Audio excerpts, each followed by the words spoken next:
I went to the Chicago C2E2 and struck it rich again. I spent so much money. My dog here has decided to have an intervention. He says I need to stop. I spent way too much. Shamrock, it's going to be all right. I didn't go that crazy. He thinks I have a problem. He told me. He goes, Dad, you got what? What? I know. I will stop. I know. Look, he thinks I'm a little bit spending too much money on comic books, but believe me, it was worth it. I got some great books, and he's not. I'm not going to let him stop me from telling you about all of them.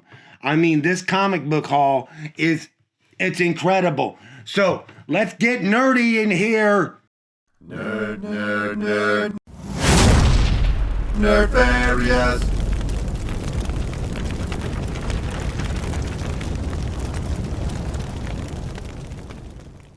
I really had a great time at Chicago C2E2. There were tons and tons of vendors, lots of $1, $2 vendors. It was just an incredible show.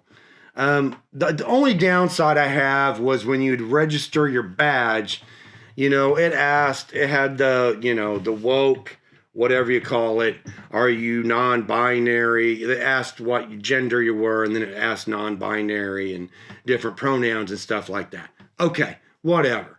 Okay. But then the next question was, are you transgendered? Now, I'll be honest with you folks. As you know, I'm a heterosexual, so that doesn't apply. But if I was transgendered, I'd also and I don't like being asked that, but if I was transgender, I probably wouldn't like people asking me that either. That seems like a question that you don't need to put on somebody who's just going to Comic-Con to look at comic books and stuff. I work in marketing, and there's a line that you really shouldn't cross. And these gender questions and this transgender question seems to cross the line, if you ask me. You know what? You don't need to know that. That being said, it was a really good show. I enjoyed it. The LGBTQT community seemed to be there at large, and they were having a good time. And it's a comic book. It's a Comic-Con. It's there for everybody to have a great time. And so it was awesome. I really enjoyed it. You always see the best people there and always have a fun time. And anyway, let's check out the comic book haul I got. I spent way too much money. Shamrock here says no more. I know, I heard you. And obviously, he's taking over the channel. So, well, okay. So, there's that. I got so many great books. You're gonna go crazy. I went crazy. I'm still going crazy about it. It's insane. Let's start here with Avengers number 66. This is from the year 1969, and it has the first appearance of the metal adamantium. That's right. And Myron McClane, who I have no idea who that is, plus the first cameo of Ultron 6. So, wow. Awesome stuff right there. And here is the book I have been looking for so long. This is Avengers number 87, and it tells the Black Panther origin.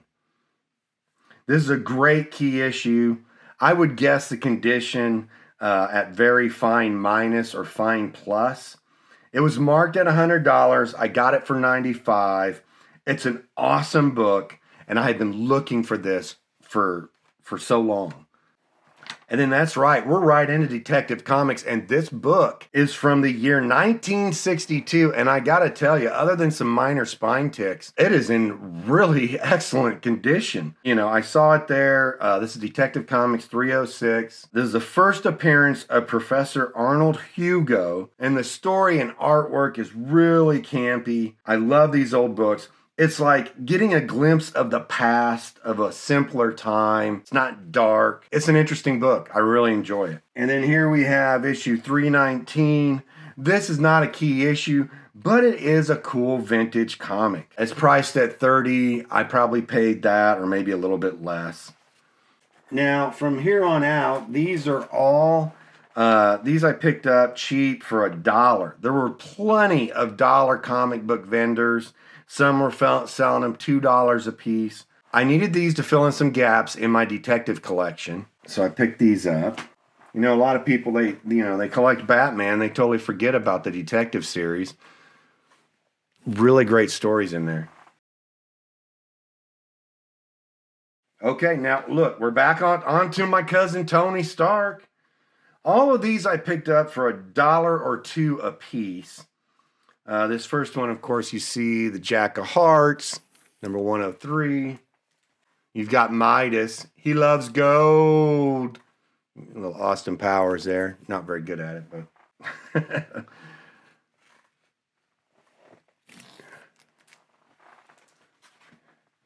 This one here is a minor key. It has the death of Animan, Spy Master, and Count Nefario. We believe that in this comic book at the end that Count Nefario has died, and that just so happens to be Madame Mask's father, and Iron Man killed his girlfriend's dad. Or at least that's what we think. It has a little... It's got, the edge is kind of raggedy over here. Not in the best condition, but, you know, it's a reader copy. Maybe I'll come across something better and get it down the line. Number 125, get a little Ant-Man crossover here. Nice.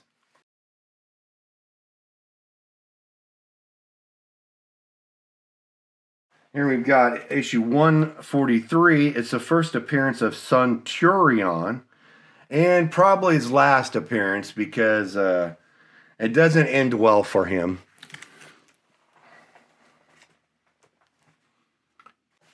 Here we've got issue number 145. It's the first appearance of the Raiders and Augustine Cross.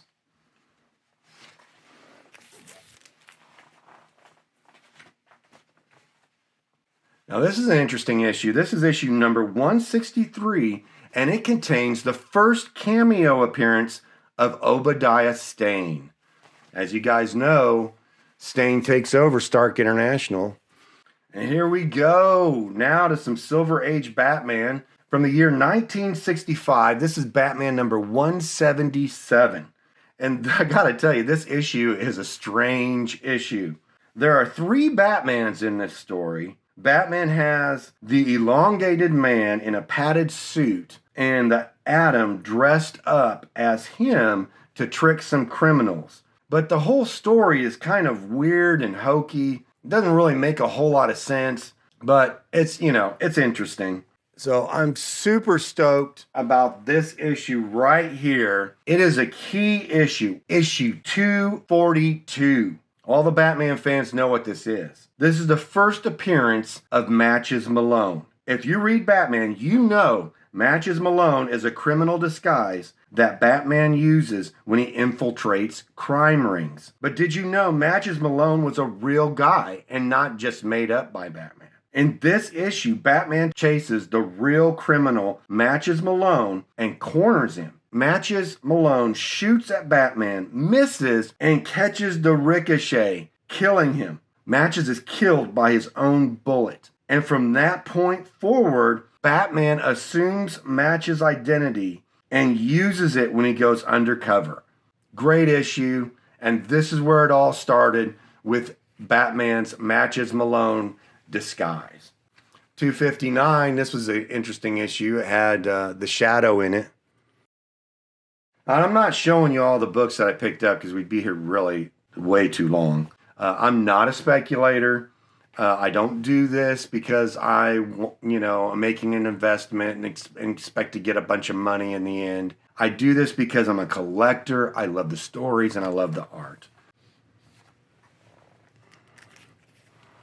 Here we've got 331. It's the first appearance and death of the Electrocutioner. Yeah, he didn't make it past one issue. So yeah, I picked up a bunch of Batmans. You guys are probably like, oh my gosh, that's all this guy buys are Batman and Iron Mans. Well, I've got most of the Avengers. I'm just looking for some, the earlier issues here and there. And finding those in a good condition are kind of hard. So I might pick up only a couple Avengers, and then I'm picking up a ton of Batmans. Now, if you watched my last one with the Chicago Fan Expo, you know that I'm a fan of the Court of Owls. Well, I've been looking for this book. This is the first appearance of the Court of Owls in the New 52 series. Batman number 6. They wanted $40 for it. I think I might have got it for $35. I got a little bit of a discount. Man, was really happy to get this. I've been looking for one, and this one's in, I'd probably say near mint minus condition, maybe very fine plus. I picked up these new Avengers. The rest of these are not key issues. I'm just filling in gaps in my collection. Not as well-known series, Avengers Academy. And I really, I'm telling you, it was an interesting series. It has Hank Pym as one of the Academy teachers. If you know Hank Pym, he isn't exactly mentally stable. And here he is teaching students on how to be superheroes. The students are all new characters. You get to know these new characters, and you're having, of course, a seasoned superhero teach them. Really enjoy the series. If you get a chance, check it out. It's an older series. They're not expensive books. They only ran for 39 issues. So, you could probably pick up the whole series for $50 or less if you look in the dollar bins. Then I picked up a bunch of new 52 Suicide Squads. Here are a couple. Not showing you all of them. With this amount that I just picked up, I'm only missing a couple now from the new 52. Of course, Harley Quinn is her usual cocky, self, which is always interesting. And then I have also been buying JSA, Justice Society of America. I bought a ton of them. I'm only going to show you a couple. Here are a few. I enjoy the old-timey superheroes. Some of these characters are appearing in the new Black Adam movie, so I'm buying them up to finish up my collection. I think I only have around 12 issues left to get for 2 volumes, the JSA, and then there was another volume called Justice Society of America, and I should have them done. But these characters, I'm telling you, and of course these same characters are in the show Stargirl, if you watch Stargirl, which is a pretty good show. Look at that artwork. And that's it for my comic book haul. Look at these great old issues. These are awesome.